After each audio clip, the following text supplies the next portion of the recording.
The border guards thought he was just another traveler.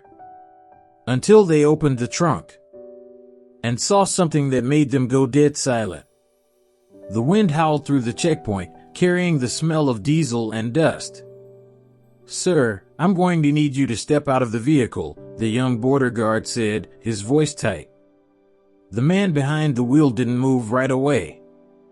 His eyes were calm, scanning the surroundings, like someone memorizing exits without even looking. "Before we go any further, tell us in the comments where you're watching from, and if you've ever crossed a border that felt different." He finally stepped out. Worn leather jacket, jeans that had seen better days, and boots dusted with the kind of red dirt you only find in places far from tourist maps. No patches.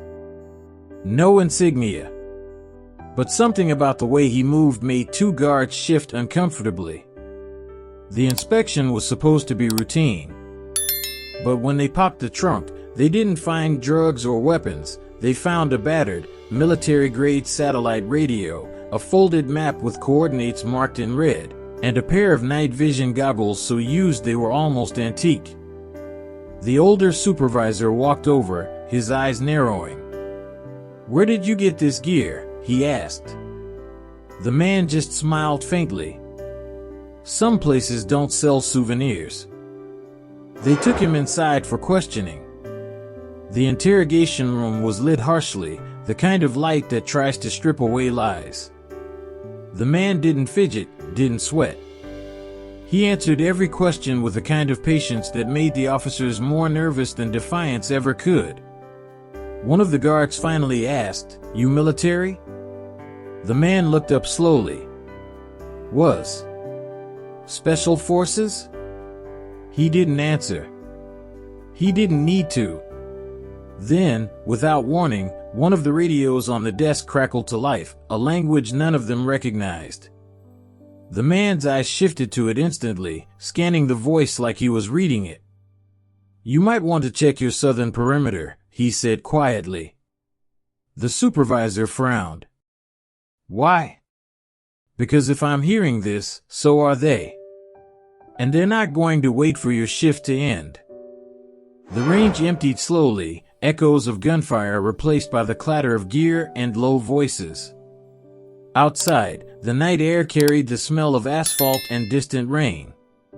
Mason was waiting near the L. 2 hours later. The news would report an intercepted smuggling attempt by armed men in the exact spot the stranger had warned about. But by then, the man was already gone, walking across the dusty lot toward another vehicle. No paperwork, no thank you, no name. The younger guard ran out after him. "Hey, who are you, really?" The man slid on a pair of scratched sunglasses and didn't look back. "Just someone who's crossed more lines than I can count."